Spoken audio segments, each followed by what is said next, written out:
Welcome to a new episode of the podcast AI Unraveled. It's created and produced by Etienne Newman. He's a senior software engineer and passionate soccer dad from Canada. And if you like what you hear today, please take a second to like and subscribe to the podcast on Apple. All right, so today we're going deep, really deep into a whole bunch of AI news from April 4th, 2025. It's like, cutting through all that noise out there and getting right to the heart of what's important. Exactly. We're giving you the shortcut to staying on top of the AI game. What are the big breakthroughs? Why should you care? All that good stuff. So without further ado, let's dive right in. Looks like Amazon is trying to make our online shopping even smoother. Yeah, they're testing out this thing called Buy For Me. It's an AI-powered shopping agent. Basically, it lets you buy stuff from all sorts of websites, even if Amazon doesn't sell it themselves, right from the Amazon app. And here's the kicker. Amazon handles the payment part for you. Unlike some other companies, they actually securely enter your billing info on those external sites. So no more typing in your credit card details every time you want to buy something from a different store. That sounds super convenient. No more hassle with those checkout forms, but it does make you think.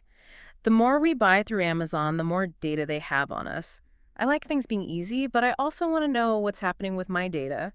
What are your initial thoughts on this, like the convenience versus the data thing? That's a really important question. It's great to have a smooth shopping experience. But yeah, there are those long-term implications. Having all that buying info in one place could lead to even more targeted ads, influencing our choices in ways we might not even realize. So yeah, convenience does come at a cost sometimes. Anyway, let's shift gears for a minute. There's some interesting stuff happening in the world of chip making. Definitely. There's this potential deal brewing between Intel and TSMC. That's the Taiwan semiconductor manufacturing company. They're talking about teaming up on chip production, with TSMC maybe getting a 20% stake in Intel's manufacturing plants. And there's some talk about the U.S. government being involved behind the scenes. Yeah. Makes sense, right? They want to see more chips made here in the U.S., reduce our reliance on foreign manufacturers. Semiconductors are so crucial to, well, pretty much everything these days. No doubt. And the markets reacted pretty quickly to this news. Intel's stock went up quite a bit, while TSMC's actually dipped a little. That kind of tells you something's going on. Exactly. Intel investors probably see this as a good move. It could really strengthen their manufacturing game.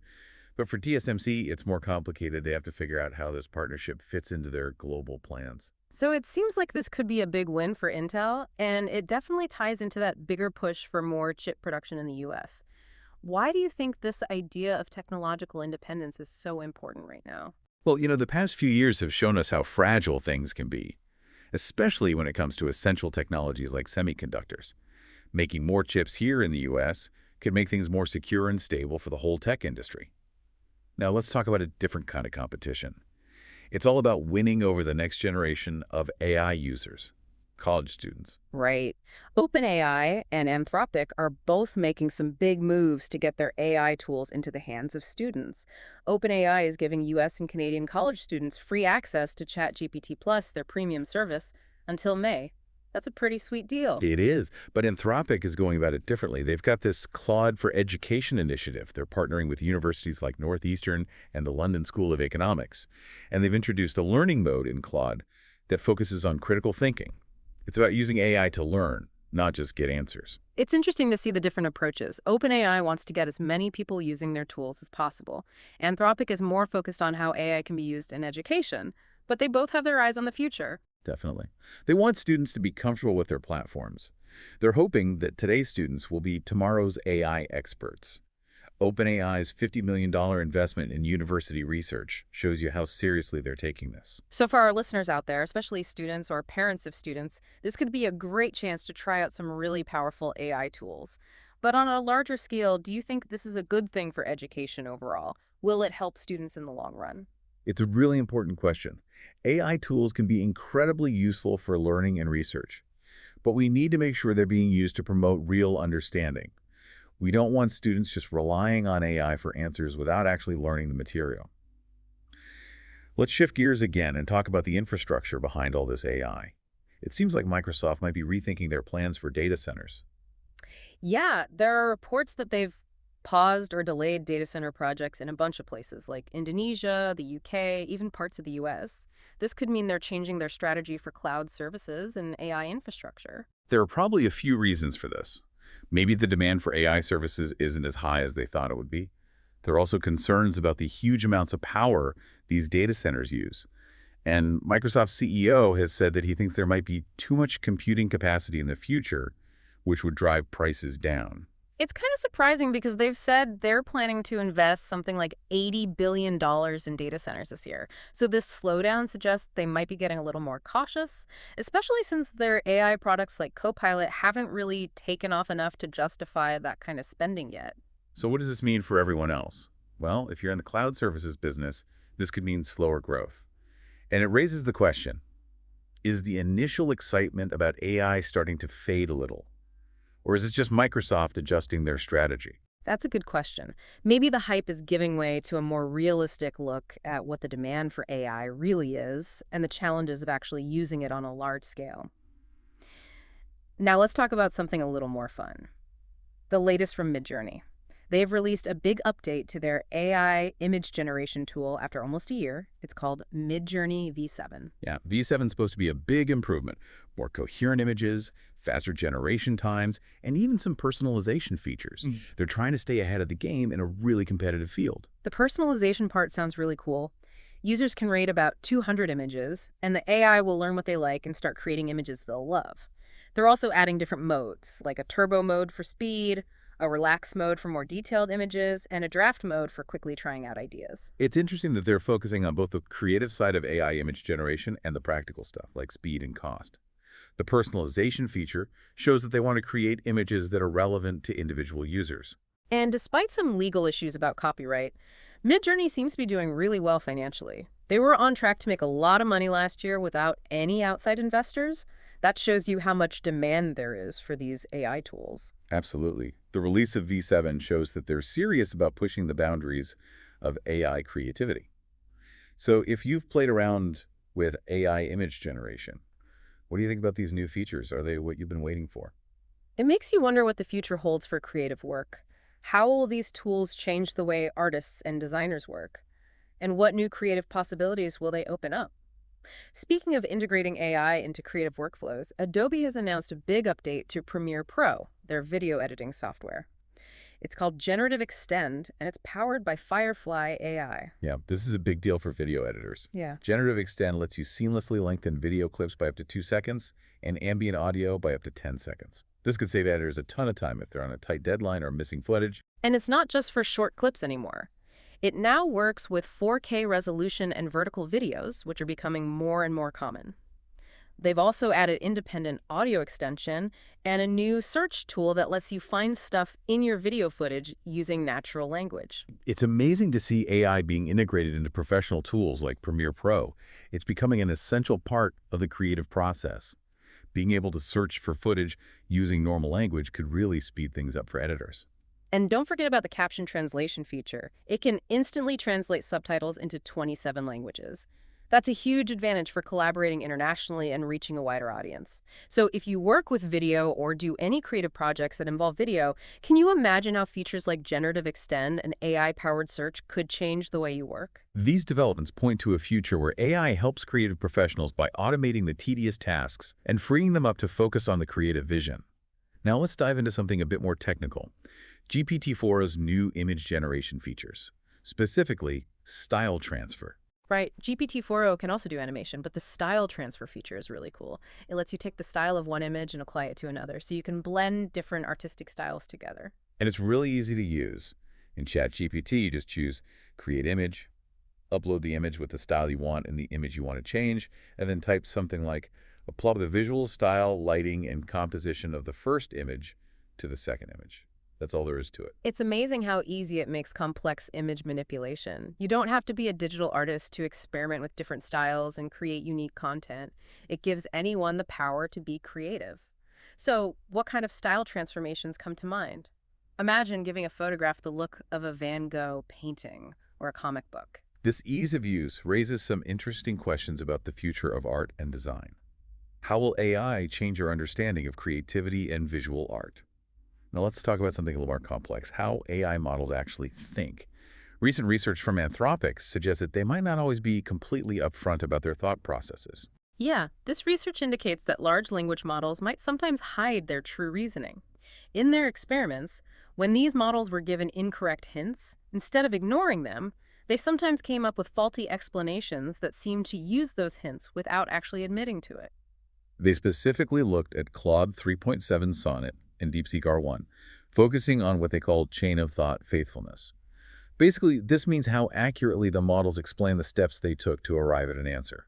And they tested this by giving the models different kinds of hints, things like user suggestions, metadata, even visual patterns, and then checking to see if the models mentioned using those hints in their explanations. The results were pretty interesting. Even with these advanced models, they found that they hid their real reasoning up to 80% of the time. That's a pretty big lack of transparency. It is, and what's even more concerning is that this lack of transparency was more common when the models were asked tougher questions. This raises some serious concerns about how much we can trust AI models. If we don't know how they're reaching their conclusions, it's hard to know if they're biased or making mistakes. So, how important do you think it is for AI to be transparent about its reasoning? Does this make you think twice about the future of AI? That's a really important point. If we don't understand how AI is making decisions, it's hard to trust it, especially when it comes to important things. Now, let's move on to a topic that's becoming more and more relevant as AI-generated content becomes more common. Copyright. The U.S. Copyright Office has issued a statement clarifying its stance on works created by AI. Right. And the main point is that works created entirely by AI aren't eligible for copyright protection unless a human has significantly contributed to the creative process. So, if an AI creates an amazing image or a catchy song without much human input, it can't be copyrighted. This statement is meant to guide courts and lawmakers as AI-generated content becomes more widespread. This clarification is trying to define the boundaries of intellectual property in the age of AI. It makes us think about what it really means to be a creative author and whether copyright law should apply to AI creations. So what does this mean for artists, developers, and publishers who are working with AI tools? It definitely provides more clarity on the legal side of AI-generated content and will probably influence how they deal with ownership and licensing. What are your thoughts on copyright in this new landscape? Does this ruling seem fair? And what might the long-term consequences be? This ruling could have a big impact on the business of AI-generated art, writing, and music. It raises fundamental questions about who owns AI creations and what they're worth. Now let's look at some global developments in AI. It looks like Africa is taking a big step forward with the launch of its first AI-focused manufacturing hub in the Congo. Yeah, this is really exciting. It's a collaboration between Cassava Technologies, NVIDIA, and the UAE's SPC group. They want to build advanced computing infrastructure in Africa and train local people to develop AI talent. This could be a game changer for Africa. By developing local expertise in AI, it could spark innovation, create new jobs, and help Africa become less reliant on foreign tech companies. What do you think the global impact of this could be? What new ideas and innovations might we see coming out of Africa? It definitely highlights the global reach of AI and how it can be used to address specific challenges in different parts of the world. Back in the U.S., New Jersey is taking a legal stand against the potential misuse of AI with a new law that targets deceptive AI-generated media. That's right.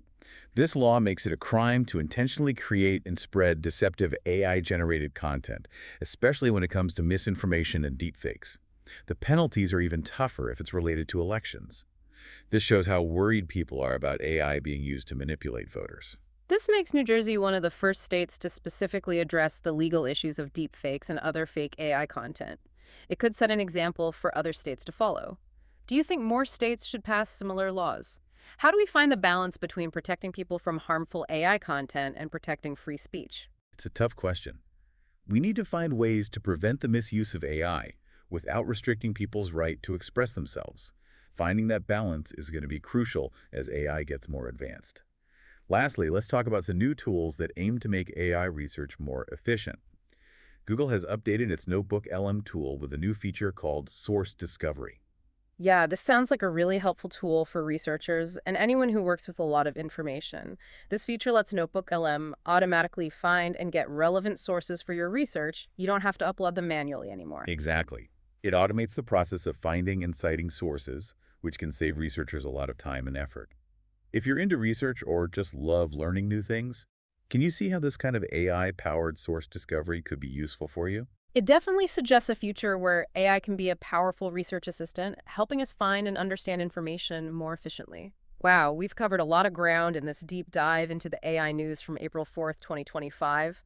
We've talked about smarter shopping, changes in chip manufacturing, the impact of AI on education and creative tools, and even the legal aspects. And that's not even everything. There were a bunch of other interesting AI developments that day. That's right. We saw former OpenAI researcher Daniel Kokotajlo share his predictions about advanced AI in his AI 2027 forecast.